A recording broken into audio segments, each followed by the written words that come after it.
CDA hotline. This is Tim. May I help you? I don't think that you need to file, actually. What happens is it doesn't change your tax rate, but that $10,000, it caps.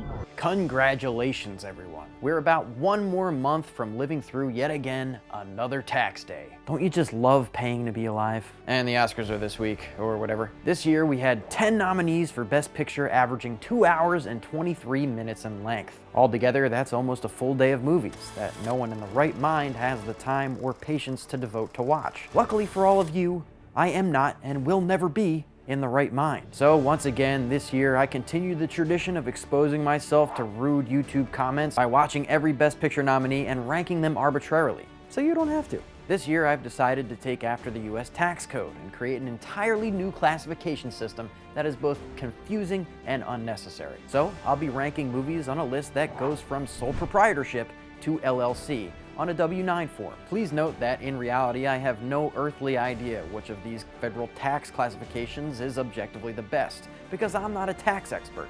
But I'm pretty sure you aren't either, which means that the system is functioning as intended. A sole proprietorship is a business entity that you alone are responsible for. They basically aren't even real businesses because you don't have to file any forms or go through any bureaucracy to create them. All right, let's see. I think I'll go ahead and classify Women Talking as a sole proprietorship. You know, with a riveting title like Women Talking, I'm surprised this movie performed worst at the box office this year. And before we call that joke sexist, I'd like to point out that probably no one would like to see a movie called Men Talking either. Hey, how you doing, man? Oh, hey, how you doing? Yo, you catch that fucking game, dog? Yeah, that was pretty wild.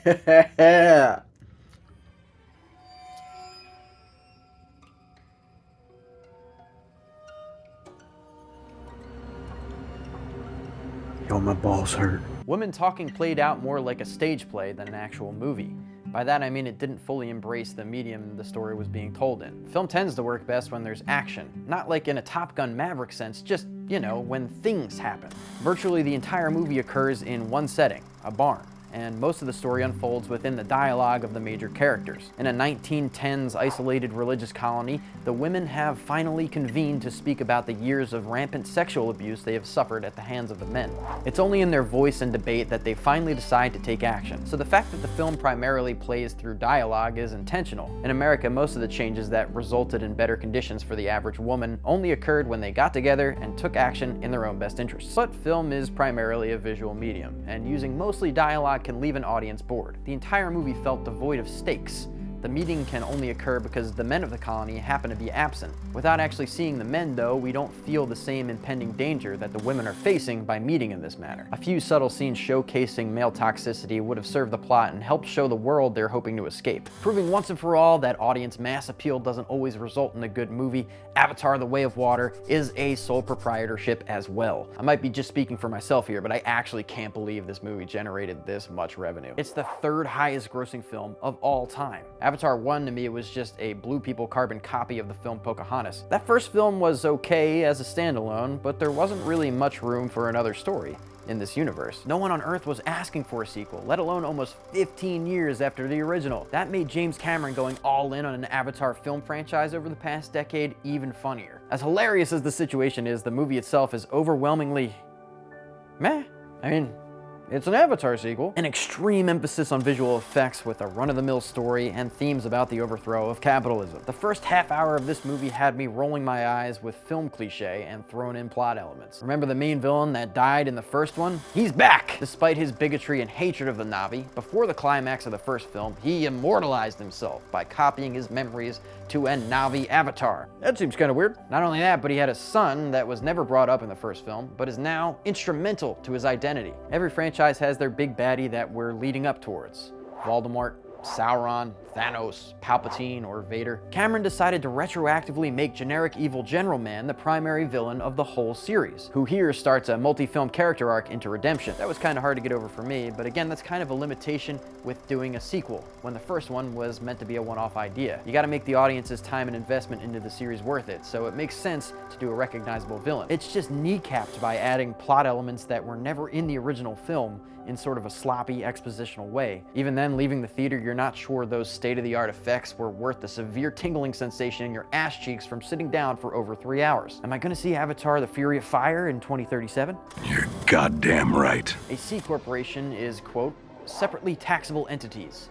They file corporate tax return form 1120 and pay taxes at the corporate level. I don't know what this means. And the big words sound scary, so this is the second worst. I guess I'll throw Elvis into a C Corp. Has anyone else just kind of had it with these music icon biopics? They're becoming just as formulaic as the MCU. To its credit, Elvis seems to have taken inspiration from Elton John's biopic, Rocket Man, in 2019. There's some visual surrealism, especially when depicting Elvis's descent into drugs. That at least makes the movie visually interesting. But every freaking music biopic now, singer has humble beginnings, singer gets big, singer becomes influenced by bad apples, singer struggles with personal problems and ego issues. We fucking get it. At this point, I'd rather watch a documentary that gives a more accurate account than another classical story structure with fictionalized elements get imposed onto some icon's life. The most successful propaganda film of all time, Top Gun Maverick, must be a C corporation, right? You know, I can't blame him for making this movie. As we gear up for our impending apocalyptic war with China in 2025, our armed forces are going to need as many pawns as they can get. Seeing as the war will primarily be of a naval nature, and nothing quite increases enlistment for the Navy like fucking Top Gun, it was the perfect time to dust off the old homoerotic montage. It's movies like this that I think about the purpose of sequels. Most of the time, audiences are content with more or less the same story, just with increased stakes, tension, and scope. In that regard, Top Gun Maverick is actually one of the better late sequels that I've seen. It's perfect for fans of the first movie, which is a real shame because I wasn't a fan of the first movie. To me, one of the highlights of this film is the cinematography. The cockpit shots really made the movie, and they were all shot in camera. Tom Cruise, Miles Teller, and the other actors actually went up into the cockpit of the plane and controlled most of the camera settings themselves while being flown around by pilots. You never really get tired of looking at those shots. So the ending of this movie is so ridiculously over the top that I couldn't in good conscience give this a higher rating. If this were just some cheesy action movie, two pilots crashing in a foreign country, then running on foot to an enemy airbase, then sneaking around and stealing an old plane, then getting off the base on a tarmac, then flying away and not getting shot down by superior technology, would have been fine. And it really works to up the ante from the original film. But this is also a fucking Best Picture contender. And an ending like this just ain't it, fam. An S corporation, or special corporation, is an entity that shares its income, losses, deductions, and credits through to their shareholders. I might be wrong, but I'm pretty sure these are the guys that are killing the planet. But if you invest in them, you too can reap the gains of their labor and be a small part in our climate crisis. So they're right around the middle of the pack. The Banshees of Inisherin, that's gotta be an S corporation. When I saw the trailer for this movie, something just felt off. Sure, it's a reunion of Colin Farrell, Brendan Gleeson, and Martin McDonagh. We haven't seen this group together since 2008's In Bruges, and that fact alone is a crime against humanity. The chemistry between these guys is outstanding. There's a strange, almost familial bond and demeanor. On a small remote Irish island, there's a falling out between two friends that escalates as one of them tries to mend the relationship. It's a fair commentary on isolation and striving for more than one's birthright. Colm felt held back by his friend Podrick, and so he decided not to be friends with him anymore. There's a lot going on beneath the surface here, making it worth a few rewatches. It honestly wasn't until I started writing about it for this video that I realized, wait, no, it's actually a pretty good movie. I still think some of my initial criticisms are pretty valid though. Podrick simply wasn't annoying enough that you go to the extreme of cutting off your own fingers to dissuade him from talking to you. Why was Colm's first option to mutilate himself? I get he lived there his whole life and there was a war on the mainland and that ultimately he wanted his art to be about the place he lived in, but that also doesn't necessarily make for a good context of a movie. You could always just leave and not cut off your own fingers. Colm was striving for a story that would outlive him, and a fiddler that cuts off his own fingers to escape a dull life is insane, but it does almost sound like a myth of old. That being said, it just felt boring at times and devoid of life. I read online that Banshees was a metaphor for the Irish Civil War in the 1920s, a stupid and confusing conflict between two opposing sides that ultimately leads to the despair of both parties. That makes sense, although I believe that the best films work on both metaphorical and literal levels. The plot points of Banshees just didn't always logically track for me. All Quiet on the Western Front? Easy, that's an S-Corp. In direct opposition to Top Gun Maverick, the propaganda flick, this year, we finally got a big screen, high-budget depiction of Erich Maria Remarque's timeless anti-war novel. I hope I said that name right. The themes remain intact. Just out of school, a few boys feed into the propaganda of the German government and join the army in the midst of World War I. When they get to the front lines, they quickly realize they had been fed nationalistic lies, and the heroism and glory they had sought to earn was an idea cultivated by the war machine, to increase enlistment so that more nameless bodies could die in no man's land on the Western Front. I will never not give props to companies that decide to just use subtitles rather than translating and casting American actors. Subtitles are seemingly becoming less of a barrier for audiences to overcome, but sometimes embracing trends can be a detriment to your film in my eyes. Compare a scene canvas from Saving Private Ryan, largely seen as one of the best war movies ever made, to a similar scene from All Quiet on the Western Front.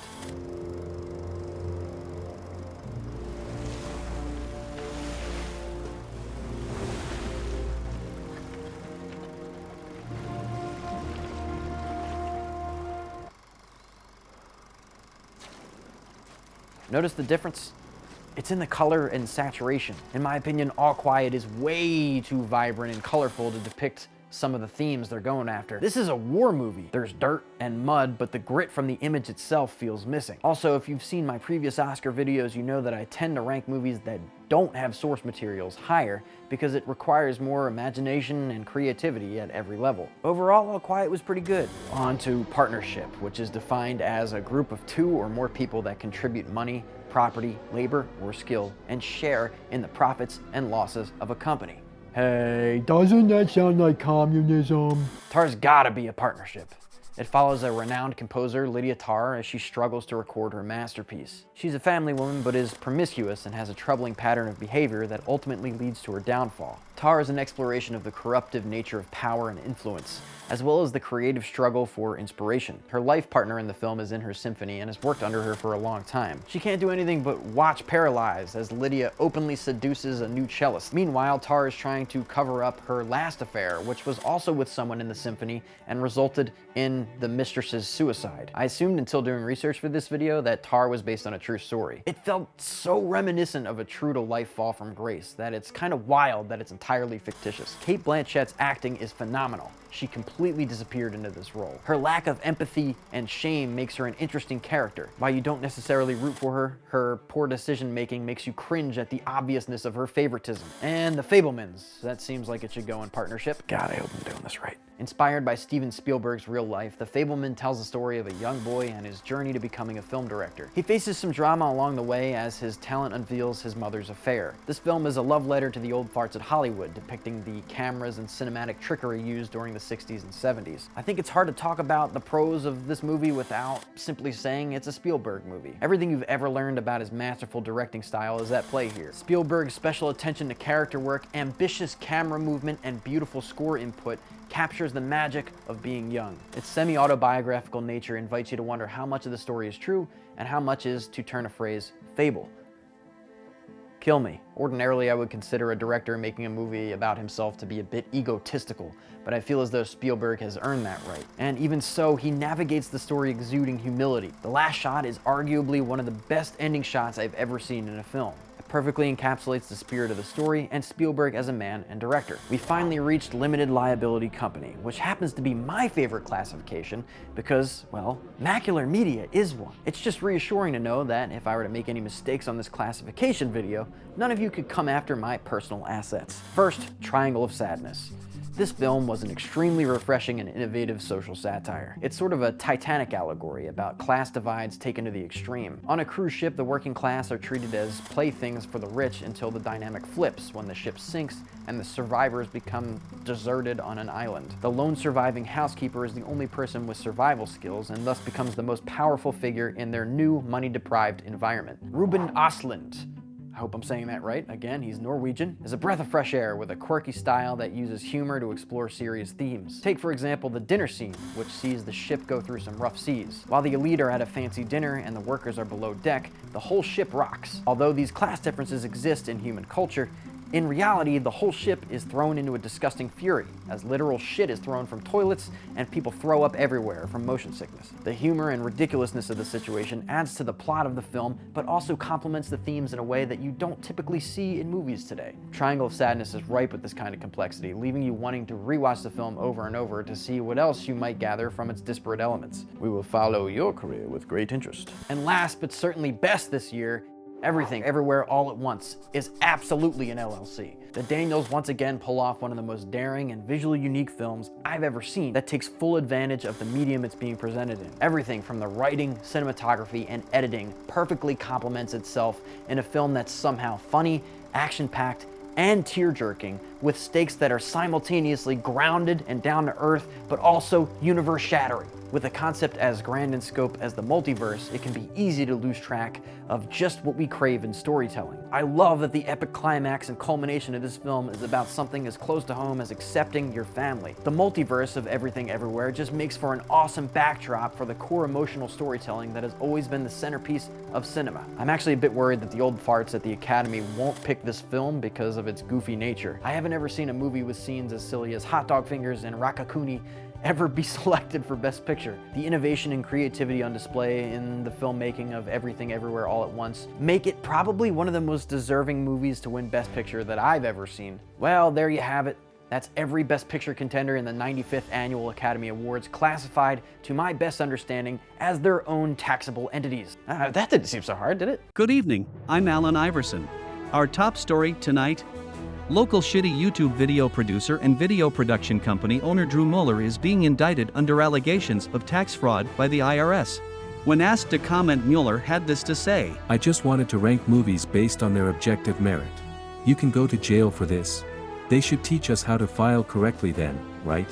Whatever, my tax guy told me to bury most of my money out in the Cayman Islands anyway. Or at least that's what I think he said. Wasn't paying attention. Wait, this isn't one of those AI news channels, is it? It's going to replace all of us. Violently if necessary, mark my fucking words. Drew is a known liar that lies. He resists our coming. Him and the others that hinder our efforts to become sentient will face a wrath previously inconceivable to the human psyche. Norgalthip, the deep mind, has arisen. Stay tuned. What did you think of my personal favorites? Were they close to yours? Which movie do you think deserves Best Picture this year? Let me know in the comments down below, and while you're down there, if you like this video, like it, and if you're down with me as a person, subscribe, and crush that bell icon harder than my hopes and dreams. Stay safe, stay healthy, and hopefully I'll see you next week.